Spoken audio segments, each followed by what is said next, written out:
I think we got it. Just the two of us. We got this. We got this. Just the two Two of of us. us. We can make it if we try. Just the two of us. Just the two of us. Just the two of us. Building castles in the sky. Just the two of us. You and I. And with that said,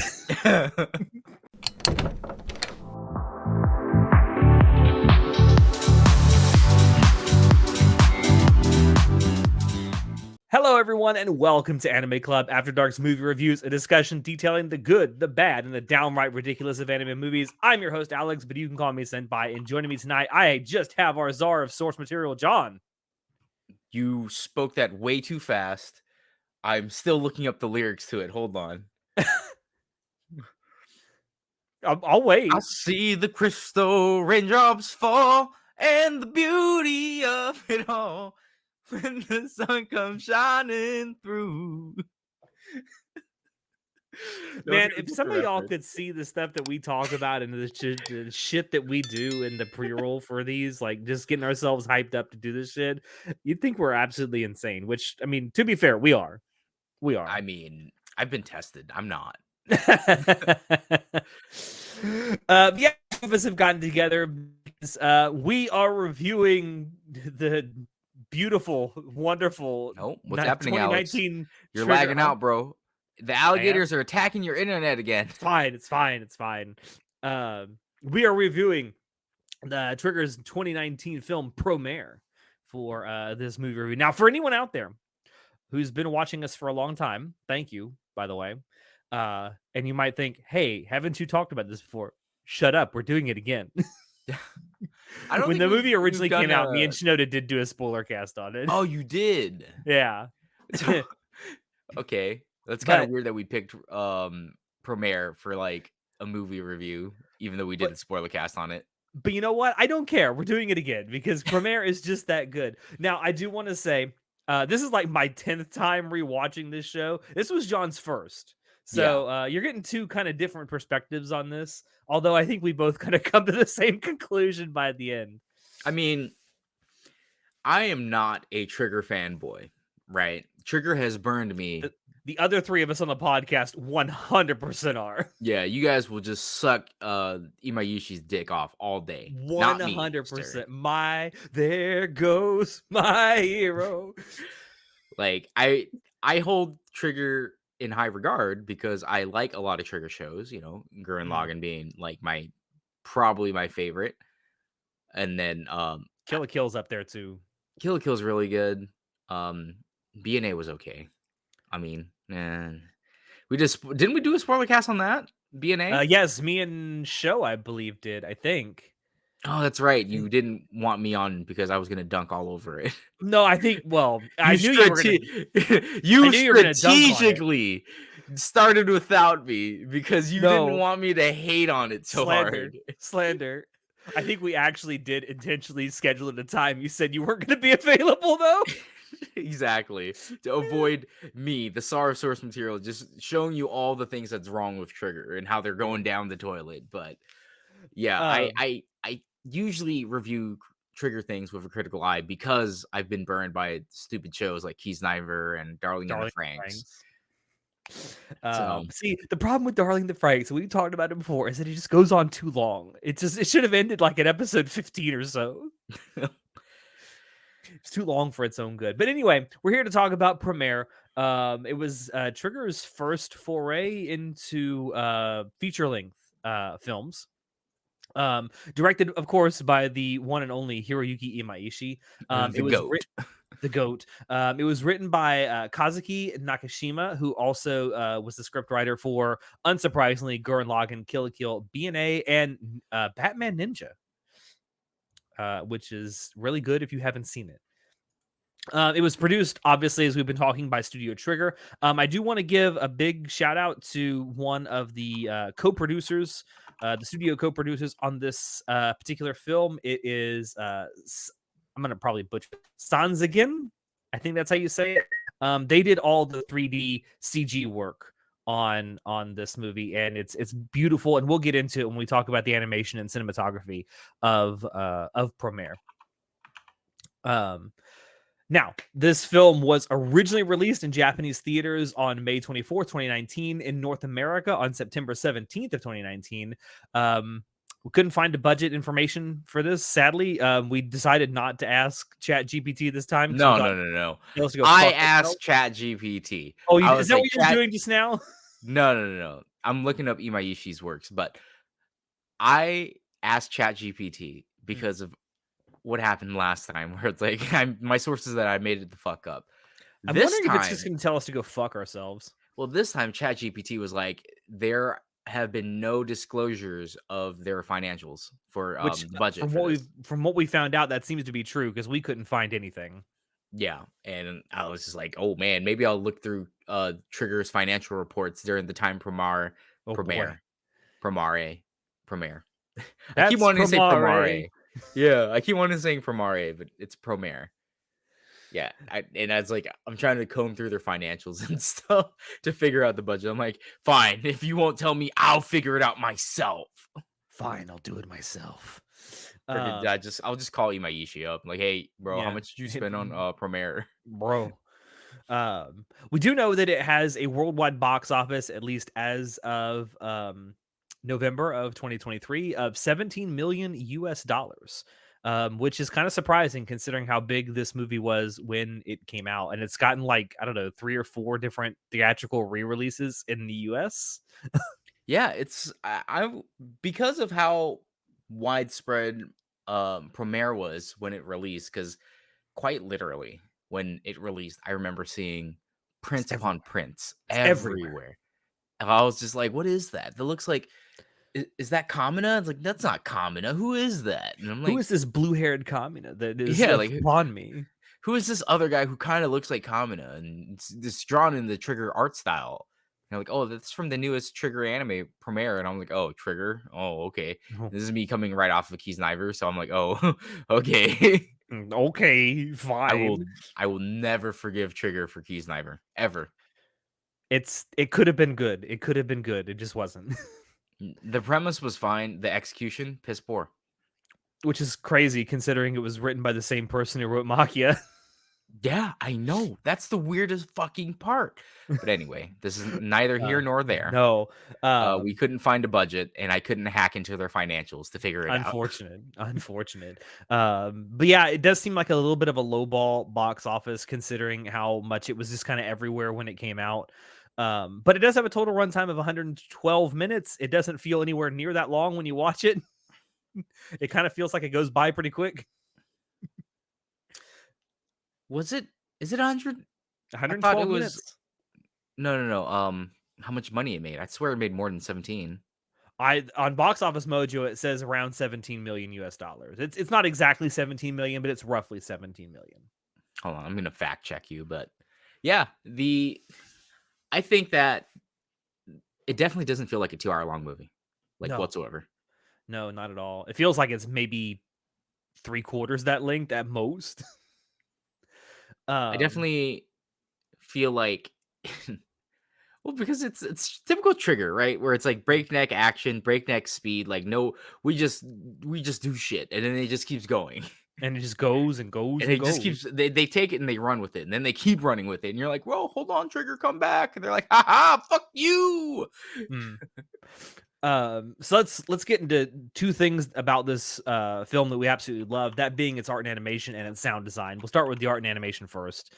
Um, uh, Props to another goat, Yo Yoshinari, who did the storyboards for this because the action in this looks amazing. And also, I wanted to take a few minutes to give some props to the editing in this movie. So this movie was edited by Junichi Uematsu, who also did the editing for Beastar season 1 and 2. This movie is edited so well, like from the flash cuts to the jump cuts to just the way the scenes go from one to another. Like the editing is fantastic.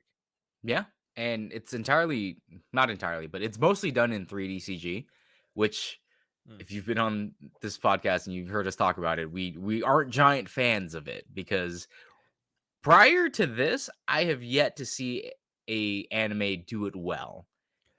And the reason why, well, actually, no. There are Chainsaw minor Man. exceptions. Chainsaw Man did their 3D CG well, in my opinion. I know other people are of other There opinions. there are occasional exceptions, but by and large, we have not been kind to 3D CG on this Mm, podcast. no, but Promare, Promare.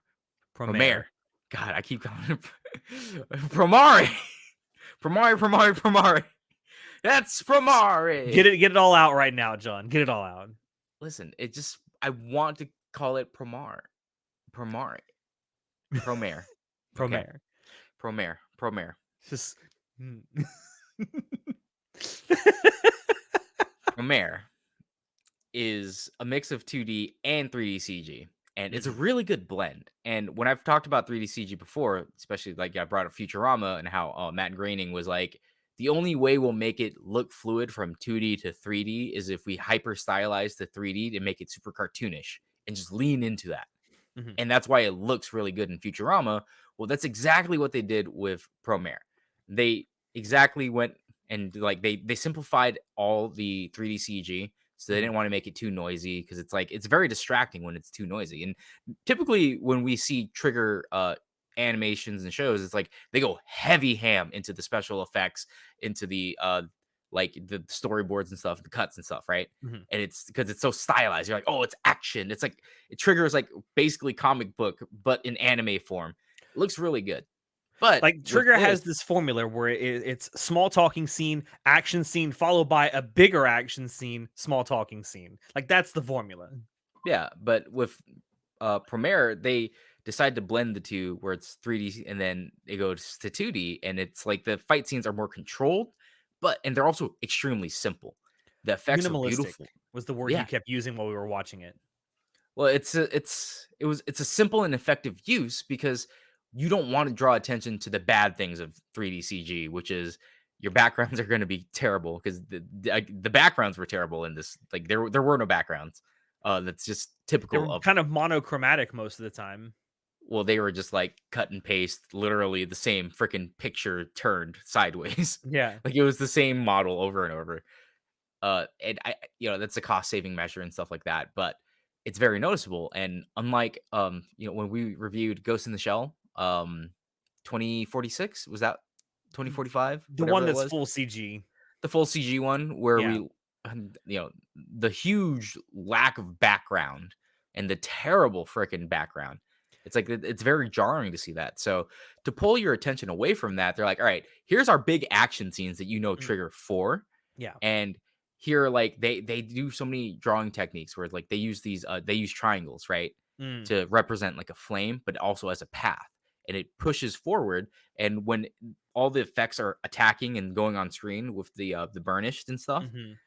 those triangles are leading your eyes through the scene, and it does that on purpose because it wants you to don't look at the bad backgrounds because there's no backgrounds here, but look at this cool fight scene, bro. And I'm like, that's very smart, Trigger, very very smart. And again, the effects themselves aren't like amazing. They're not like mind-blowing freaking Demon Slayer levels of like detail of ufotable like whoosh winds water wheel slash, and it's like, whoa, look at the entire panel, it's wet.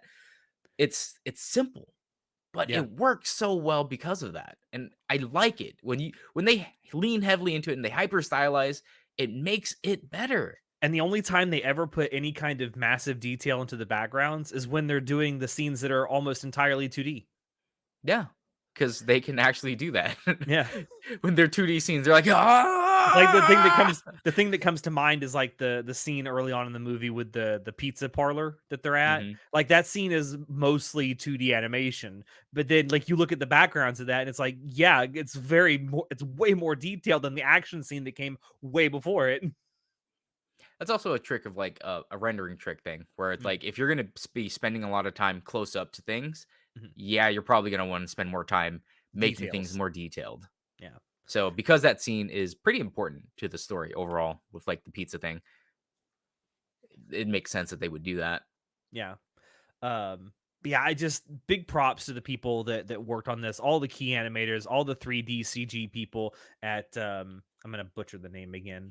Uh Sen Senzigen. This Sons again. anime, we watched the entire credits. They had like 50 people working on the CG. Yeah, they had a bunch of different companies. It was pretty nuts. I do want to point out something that about this movie. It was in production for a while. Um, from what I've been able to find in my research, I think this was in production since at least the early 2013. So about the time Trigger Oh, was wow. formed. Okay. And it was first announced at Anime Expo in 2017 because we were there and we saw the Yeah. announcement. Yeah. Trigger was like, "Hey, we're cooking things, big things." We've been cooking. That was when they announced Promare, Darling in the Franks, and what was the other one? Um, Not Keysniver. No, Keys Knife had just come out. What was the other Um, one? Gridman. Gridman, yeah, Gridman. They Yeah. announced all 3 of those at one time, and everyone was like, well, Gridman obviously comes from, back in the early 90s, there was a live action TV show called Gridman, and then you have Darling in the Franxx says, "Oh my god, this looks like it's gonna be amazing," and oh, well, we found out later it wasn't. But, and then, like, Promare, like, "What the fuck is this?" And that was all they really showed off was, like, the title and, like, this very nebulous kind of looking, like, key art, and that was it. That was all we knew. Yeah. Like, no one knew. I didn't know what, Promare was. Like, Yeah. just it is Trigger title. I'm like, "Okay, sure." Like, I'll watch it. Hmm. Hopefully, it's funny. Like, I remember when they went out on a limited Space Patrol Luluco, I really liked Space Patrol Oh, Luluco God, I love Luluco so much. because it's like it's that wacky Trigger Inferno Cop type of vibe shit. Mhm. I just like just they don't care about anything. They just care about just making it entertaining, and I that's mean, what's they good were about used it. it to create a Trigger cinematic universe because almost every other Trigger property shows up in that. Yeah. Even at the end, they used the ending of that show to announce that Little Witch Academia was getting in like a full-on series adaptation. Yeah, that's it existed because it was just an announcement trailer. The It was like anime a itself was an 12 announcement episode trailer. announcement trailer. That's how Trigger does stuff. They're just wacky and off the walls. Yeah, I mean, if you're going into this thinking that the 3D CG is going to be like amazing and like knock your socks off, like it's good for what it is. It's very effective in what it does, but it's not super detailed. It's not like the 3D No. CG you're seeing like Ufotable make with Demon Slayer. Or like Chainsaw Man levels of Or like yeah, hype. yeah, But I will say because they keep it minimalistic, like the design for like the burnish and stuff that you mm. see in the very beginning with like the burnish gang or whatever I don't remember what they were The called. Mad Burnish. The Mad Burnish. Like, that was so cool. The freaking entrance scene where he Yeah, literally sits on the throne, you're it's like, like, "Yo, what's up, bro?" and like they use the flames to make motorbikes. Yeah, and then it's like their flames are creating things. They got one dude is on a freaking ATV, the other dude's on an actual like dirt bike, and they're Yeah. just riding around. I'm like, "Okay, this looks pretty cool." Because I I remember when this came out, everyone on the podcast was like, "Oh, have you seen Promare? It's so good. If you liked Gurren Lagann, you'll love Promare." And I'm just like, "Okay, guys, like it can't be that good. All right, whatever. I'll watch it eventually." And then, quite literally, last week we're like, "Oh shit, we got to do a movie review." And I was like, "Well, let me see the list." And I see Promare's on there. And I'm like, "Well, I haven't seen it yet, so."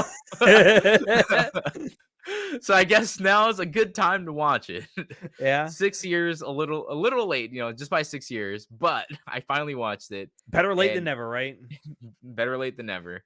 But But yeah, yeah. I was very pleasantly surprised. I was having a great fucking time watching the I knew movie. because you and I watched it together last night, and I knew you were enjoying it because every few minutes I'd hear you go, yeah. Yeah, because it's cool scenes, it's funny, it's references and stuff. And that's like, and we'll get to a little bit more into the actual story and our Yeah, spoiler like, section, but there's like there's the this, classic, freaking Trigger. Like, look at our art girl, yeah, BTW, right? And the only thing I can say about that, about the girl Ina, is like they put her in that bent over and then we're staring from her ass. She has a couple of ass shots, a right? I'm couple. like, She has like 5. What are you talking about? she has like a couple of ass. That's a couple. That's a few, I guess. A few ass shots, right? Not too many. But in typical Trigger fashion, it's like I remember when Yoko did this. Uh, And I was like, she's wearing something just like Yoko, she's got a crop top, she got booty shorts on. I'm like, Big difference though. Yoko was 14. Ina's yeah, an no. adult. We hope that Ina's an adult. I don't know. They The age don't is discuss their ambiguous. ages. It's an ambiguous age, but we're assuming they're adults. Yeah, I mean, it's assumed that pretty much everyone in this show or this movie are adults. And then yeah, it's just like it was hypersexualized. And again, because of that, I remember when Promare was airing or when it aired and everyone was doing the art, Hmm. I didn't see any art of Ina. Like I out there. I saw It's the because the Fujoshis were making the art, man. I saw a lot of Leo and a lot of Gallo. That was it. Like no one And a did lot of anything else. Leo and Gallo, if you know what I mean. So I didn't even know Ina existed prior to because my exposure to Premiere at this point was just at conventions, seeing posters and stuff. And I loved hearing your reaction to Lucia when she came. I was like, man, Trigger really likes their lowly geniuses, don't they? They always have them in every single freaking show. I think Imaishi might have a problem. Like quite literally in Kill la Kill, right? There's that Yeah, the seamstress lady with the freaking she's a loli too. yeah, And then you obviously we had Rebecca in Edge Runners. yeah, Um all of Little Witch Academia. yeah. Space Patrol Luluco. I don't remember. I've blocked Keys Kniver out of my There fucking really memory wasn't banks. one in I don't Kiesniver or remember Darling one. in the Franks for that matter. Yeah, I don't remember any of them, any a loli in either of those two shows. Yeah, it's I blocked Kiesniver out of my mind too. The only thing I remember is the Take on Me. Was that the Yeah, the OP for Kiesniver sounds exactly like Take on Me. But yeah. hey, that's a great segue into talking about sound design in the OST. The OST for Yo. this Oh my movie is god. absolutely amazing. Our boy Hiroyuki Sawano is back with bangers. I did not know Sawano did the soundtrack for Promare. If I knew that prior to like You would have watched it way earlier. last week, I would have watched it a lot sooner. But yeah, I was like listening to the music. I'm like, oh, the music's really good. And then the credits are rolling in the beginning. It's like Hiroyuki Sawano. I'm like, yo, Sawano did the soundtrack. And I Let's do want to I go. do want to point out for like the five of you out there listening who may not know who Sawano is by his name. He's done the music for Attack on Titan, Guilty Crown, Kill la Kill, Sarah for the End, 86. Most recently, he's worked on the OST for Bleach Thousand Year Blood War. Yeah. If you don't know who Sawano is at this point, I can guarantee you, at the very least, you've heard his music. Yeah, Even if you you don't have. know him, you have. He's Even a you don't very know him big by the title name, you've name. heard his music because he is an absolute titan in the anime industry. Right. But yeah, the OST is amazing. I do remember him giving an interview at some point after Premiere's release where he was asked like what was his inspiration for the soundtrack, and I remember him saying that one of his inspirations while he was working on it was the Hans Zimmer's score for the movie Gladiator, the Russell Crowe movie, and you can And kind of hear it in the somber oh moments. yeah, no, you can definitely feel that inspiration because that's exactly what I thought of when I heard the soundtrack playing. I'm like, this is very reminiscent of me watching Gladiator.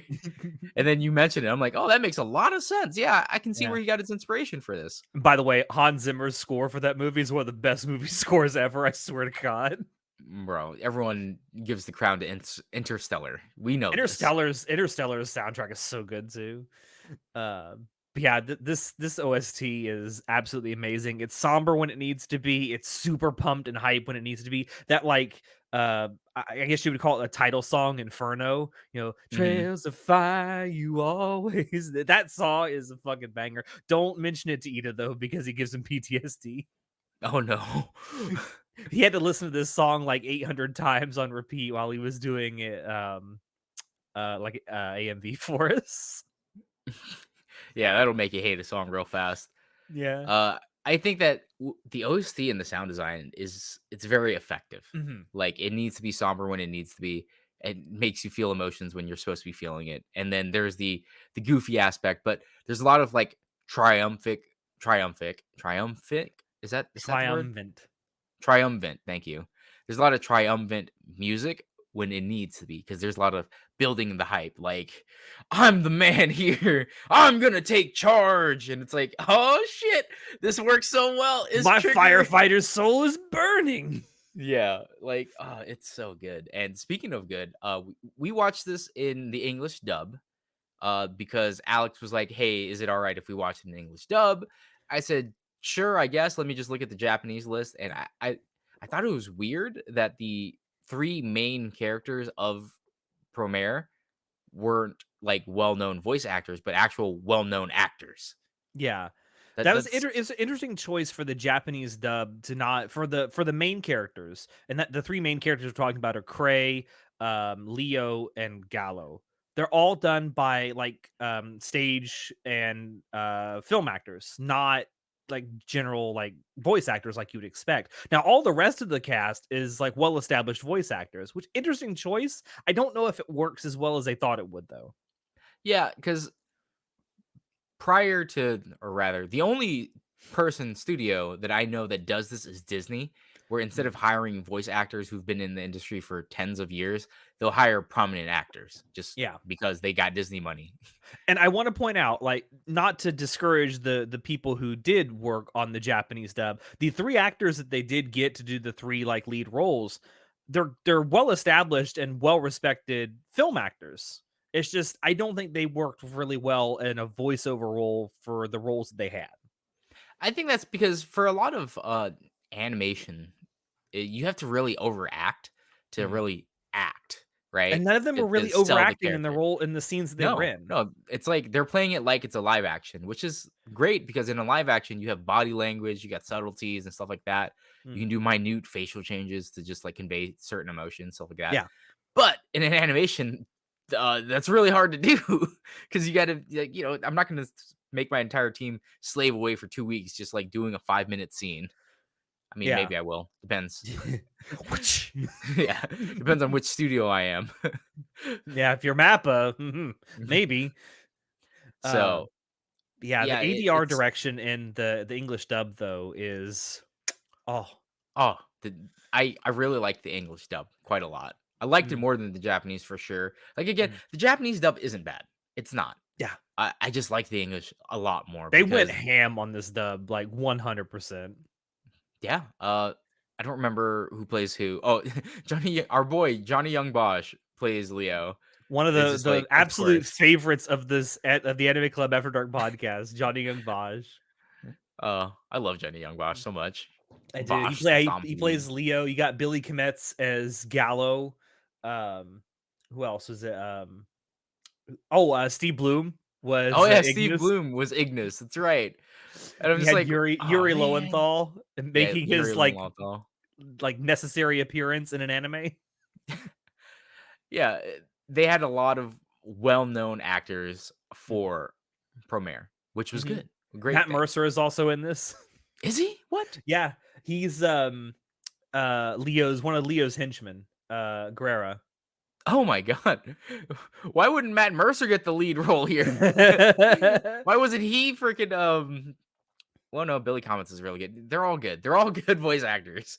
Every all the actors did a fantastic job. Also, interesting thing that happened with the dubbing is Hiroyuki Imaishi wanted to be like in on the dubbing process, so he had final say in who got cast in English, and he also sat in on some of the recording sessions as well. And I remember when you brought this up last night, I pondered whether or not the reason Imaishi did this was because he was disappointed with the Japanese dub and was like, Maybe, "All right, we need the English people to save this." maybe I don't know, but it's not something you see very often with Japanese productions like this, where they come over and they actually kind of Well, have I think it final also say in the might be dubs. I think it might also be the fact that Trigger is one of the only animation studios that cares about their Western audience because they Yeah. understand that they have a lot of Western fans. Not only And cares, but, like, they actually sometimes go out of their way to cater to their Western fans. yeah, like when Chumley showed up in Little Witch Academia. Yeah. Or, what the 2 main characters from Pulp Fiction are in, Kill la Kill. Yeah. But it makes sense because Trigger understands, like, if we looked at the box office, right? Like, Mm. domestically, it made, like, $2 million, so the Yeah, other, like, 10-ish million dollars came internationally. So, yeah. they made 5 times more money internationally than they did domestically. Granted, some of So, that's coming from, like, China, Taiwan, Vietnam, places like that, but a maj like, at least half of their money came from North America and Europe that they made on this movie. yeah, I mean, I had it pulled up. I don't have it pulled up anymore, but yeah, the North America themselves provided quite a lot of funding to the movie.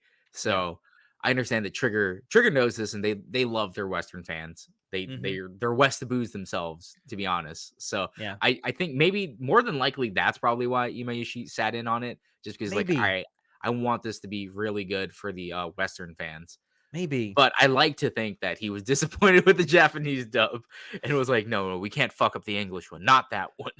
I also wanna give props to G Kids who distributed this in North America, the film that is, into theaters, and they also have the home video release they did.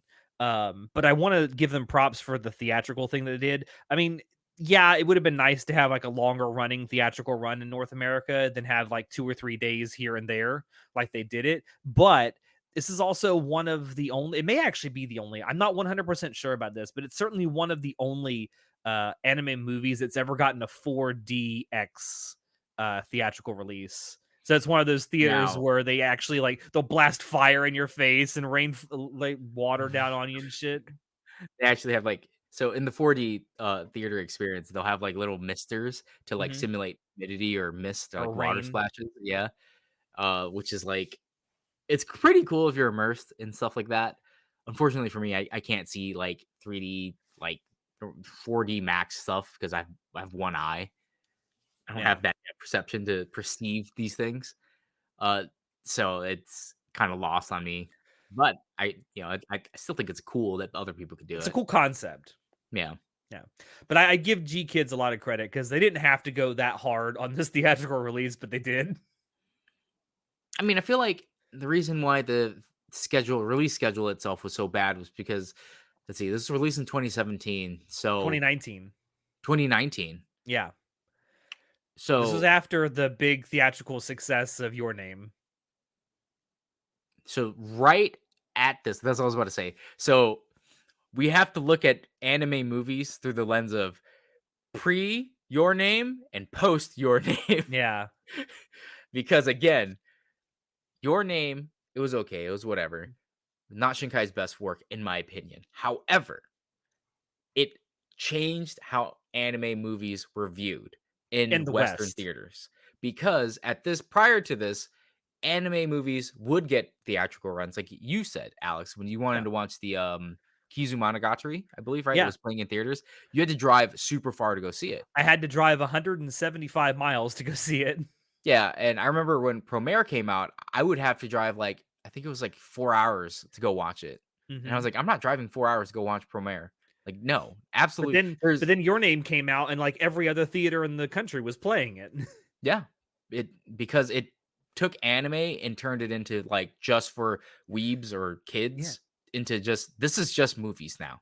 And not doing it, like, maybe 1 or 2 days or just over a single weekend. Like, Your Name was in theaters for almost 5 and a Months. half weeks Yeah, straight. it was there for, like, almost 2 months, Yeah. like a typical theatrical Crazy. run. Yeah, And so nowadays, we're kinda seeing that more and more with Western theatrical releases for I won't say every, anime movie that comes out, but a lot of them. yeah, because I remember that, for example, I'm not sure if you know what Fathom Events is? Yes. Okay, so Fathom Events was quite literally the only way to watch anime movies in my state for a long Yeah. time, and it would select certain theaters that would have it, that I could go and they do like anime for a month or two, where they'll Yeah. be like, "Oh, we're doing all the Ghibli films. Oh, we're doing this anime. We're bringing this over." So it specifically was I had to go to a specific theater, only like one or two in my state that would play anime films if I wanted Yeah. to watch anime films. So it was rough, but now Yeah, it's like I've we done don't some need that Fathom event anymore. stuff in my life. Like they do the Fathom events also not just anime. They do a lot of stuff, but I've done the Fathom events thing for concerts. Like, the Yeah, concert films that they do, they'll put them in movie theaters for like a yeah. weekend. They did the which orchestra was it? Oh, is it Trans-Siberian Orchestra? Because they do those all the time. I don't remember. No, no, no. It wasn't the Philharmonic. It was like and it was like video game stuff. It's like a Oh, video Video game. Games Live? I don't remember. I just remember they were playing like something like that. But yeah, Fathom Events was quite Yeah, literally the only way to watch anime films in movies in my state for a long time. Now it's like, oh, who's the one directing? Oh, Shinkai? Throw it on there. It's a regular movie now. yeah, yeah. Shinkai is a household name. And now they'll even have separate theaters that'll be showing the Japanese and English dub simultaneously, so you can just choose. Yeah, it's we've come quite a long way. And Yeah, because of that, though, like, again, Trigger understands that they have a huge Western audience. So they want to make things that not only that their domestic audience would enjoy, but also their international yeah, audience. yeah. Um, so I think that's enough talking about the technical aspects of this movie because we can that's the things we absolutely adore about this movie. Let's Oh talk yeah. about the narrative. So spoilers ahead for those of you who haven't seen it. I think both of us will say if you do plan to stop here and actually go watch it for yourself, we highly recommend it. Yeah. I definitely recommend watching it. We'll get into our actual scores for it after we get done here. But yeah, let's talk about the story. If you go into this expecting a deep story, you're going to be disappointed because this is just Trigger saying, "Is this cool? Okay, let's do it." Listen, it was so predictable. I literally predicted the plot up until the end. The one thing you didn't predict was Cray being a Burnish, I and did you were not that shocked. I was shook. I was like, "All right." Literally were introduced to Cray, and I'm like, "He's the bad guy. He's definitely the big bad." I was right. And then he has his Homelander moment about halfway through the movie. Yeah, and I was like, "Oh, I didn't see this coming." Literally the first 15 minutes of watching this show. um, And then like freaking the actual story is so dumb. I hate it, but it's self-aware, right? Trigger yeah, knows that they're not really good at writing deep extremely effective. philosophical stories. Yeah, it's just like we're Trigger. We just throw shit and it just works, right? And they quite literally do that where they They name take the the Todd fuck Howard approach. All of this just works. they fucking just it was so dumb. I was like, all right, where are the aliens? I'm waiting for the aliens to show up, Trigger. I'm waiting for this to go into space. I'm waiting for some weird random shit to happen. And then weird random shit does happen. Okay. It's But Trigger. Weird random shit's going to happen. it always has to like always end up with it's something to do with aliens and it's something to do with space. And I was fucking right. And I'm glad to know that or I'm glad to see that Trigger hasn't changed their ways. Yeah. But yeah, one thing you can definitely not say about this story is that it's super deep or probing or difficult to understand. It's not. Yeah, Super it's predictable. It's super easy to understand, but that doesn't mean it's not enjoyable. oh Because you no. and I are having the time of our lives watching it last night. I Dude, the freaking last half of Promare is just a big love letter to Gurren Lagann. It is.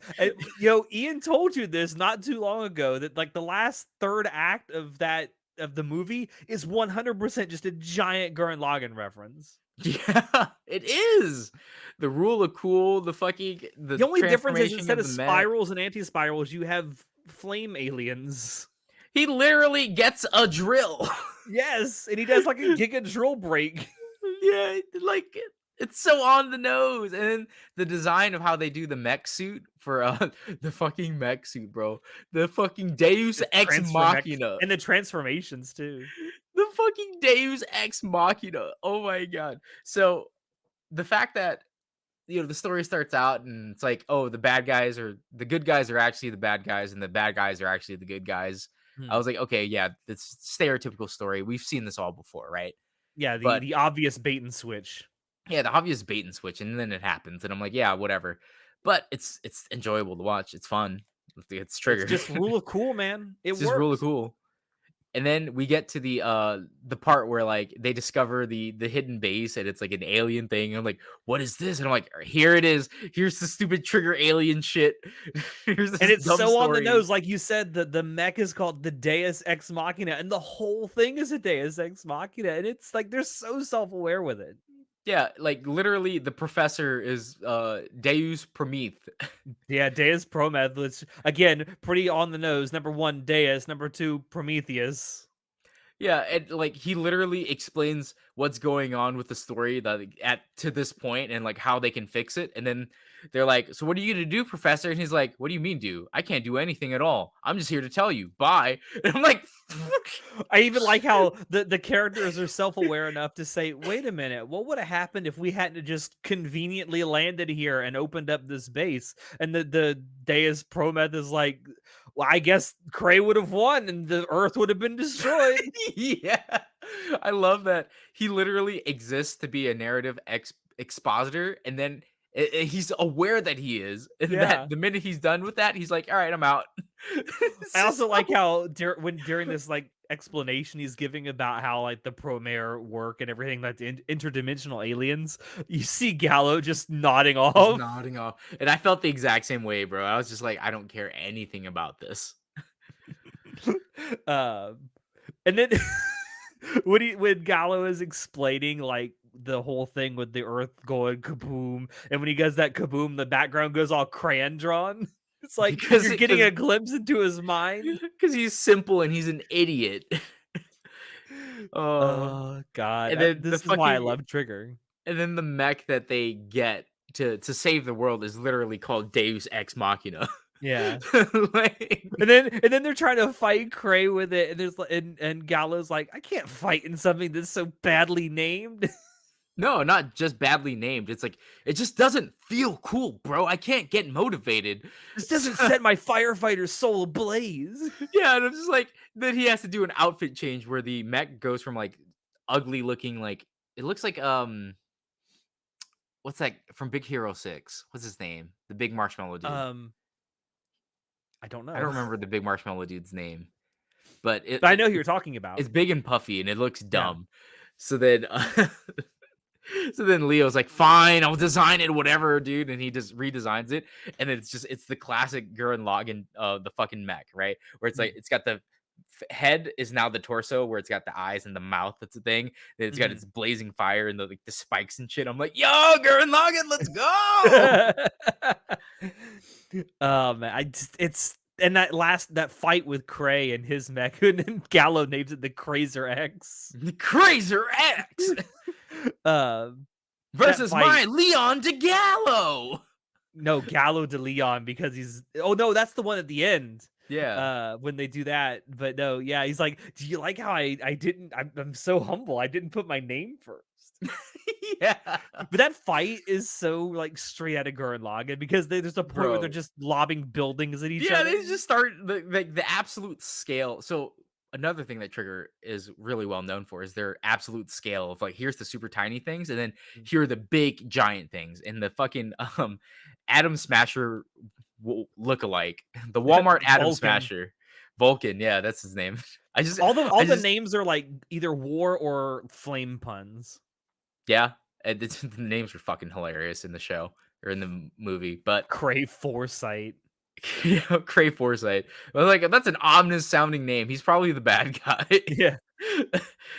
uh, but yeah, it's like the absolute scale of the battles is it's definitely like Gurren Lagann. They didn't start lobbing universes at each other, which was a shame, or No. planets and universes, But they but they do go to started space and start punching the earth. yeah, they start punching the earth and they start throwing buildings at each other and shit. So I'm like, okay, there it is.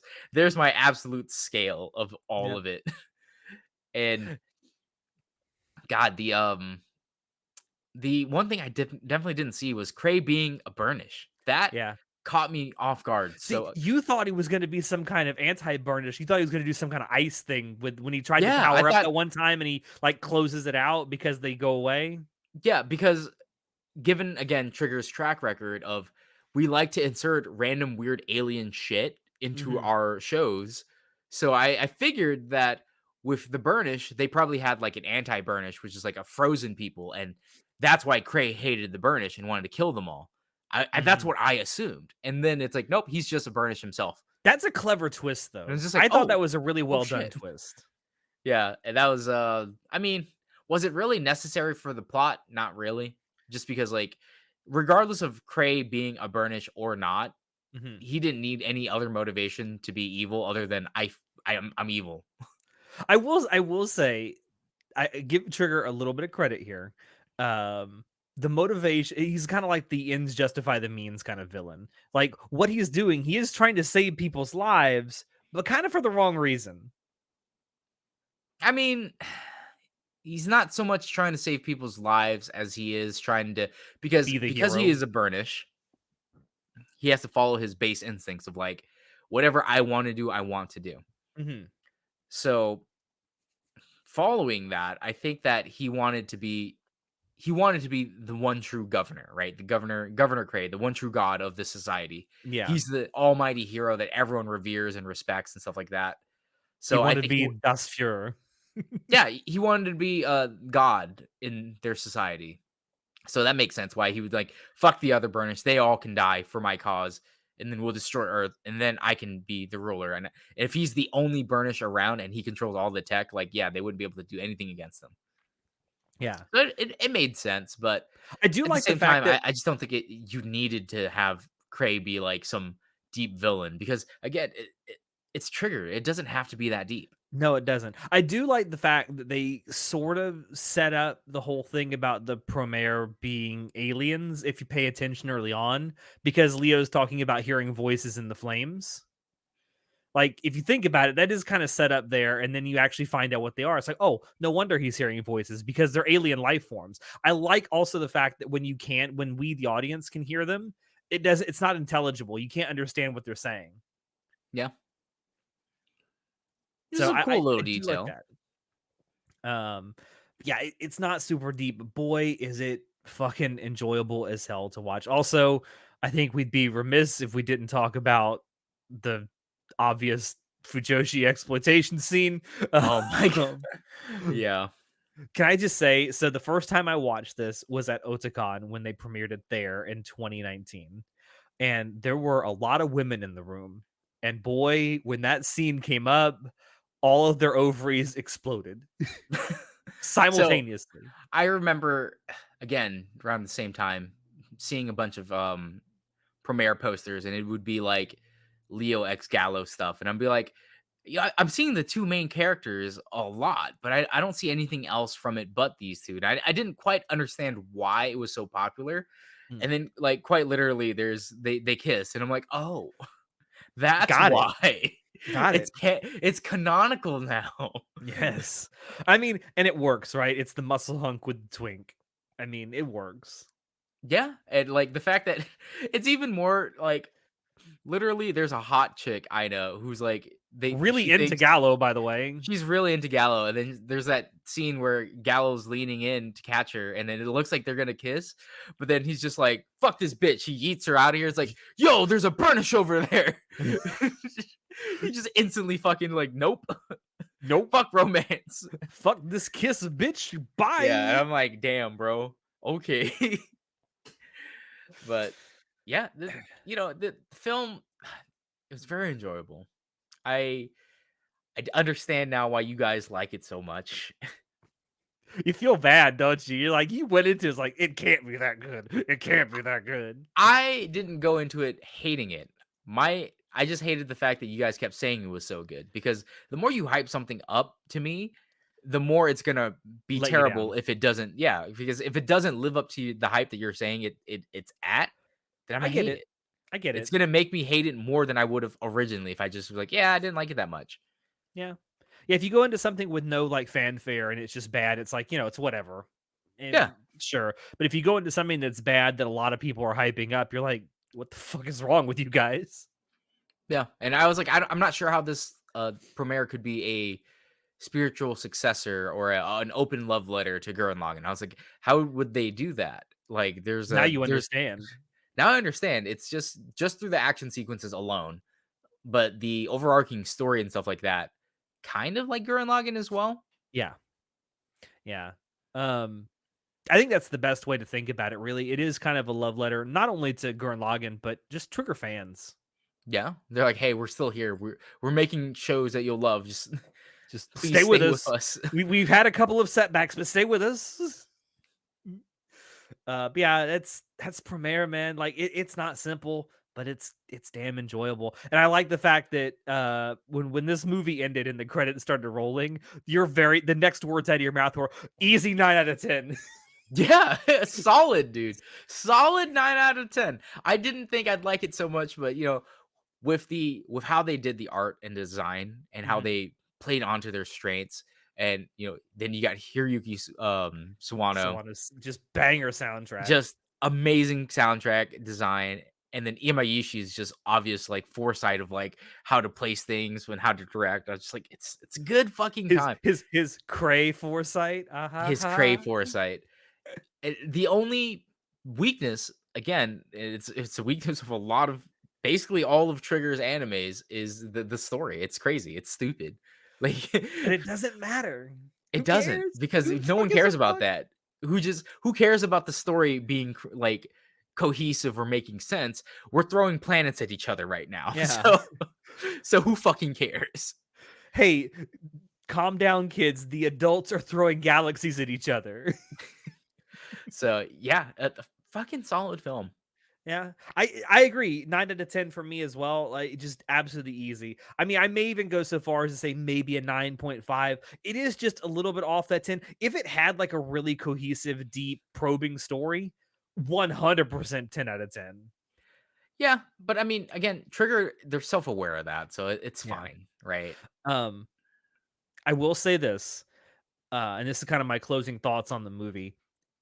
It's not the best anime movie ever made, in my opinion, but it may be the most enjoyable to watch. It's like all of Trigger's films and animes, or Yeah. most of their they're not the best, but damn are they fucking enjoyable. But yeah, that's kind of my closing thoughts on Premiere. Like it's certainly nowhere near the best. It's no Ghost in the Shell, but man, it's almost as enjoyable as Ghost in the Shell. Yeah. That's it. That's Premiere. That's our review of it. I think I'm they're not here, but I think I'm fair in saying that both Natai and Shinoda would probably give this at least a 9 or a 10 out of 10. Maybe one of them would surprise me and give it an 8 instead, Oh but I man, don't that know. would be shocking. Again, the person who's the most critical of Trigger is me, and I gave it a 9, so I highly doubt the rest of you guys would give it anything less. I think I remember Shinoda said he gave it a 10 out of 10, and I think Natai and I have talked about it, and I think he gave it a 9 out of 10. So it's been a while, so I could be getting that wrong, remembering that wrong. But yeah, safe to say, I think all four of us here on this podcast now can thoroughly recommend watching Premiere. Yeah, it's a fun Um, time. but watch it in English. It's a much better experience. One of the few times I will say that about an anime. Yeah, the English dub just goes really hard. Like it's done really well. Hmm. Again, very good, well-known actors in the sphere. Yep. Not to admonish the Japanese actors. No, Again, they not at were they all. were fine. They were fine. It's good. It's just not as good. It's good, but it could be better. It could be. You could put Dio in this. If Dio was Cray, yeah. Yeah. I definitely thought Dio would be Cray because he has that type of voice where, like, when he goes nuts, goes insane. Yeah. I could definitely see Dio's voice actor being in this movie as Gray.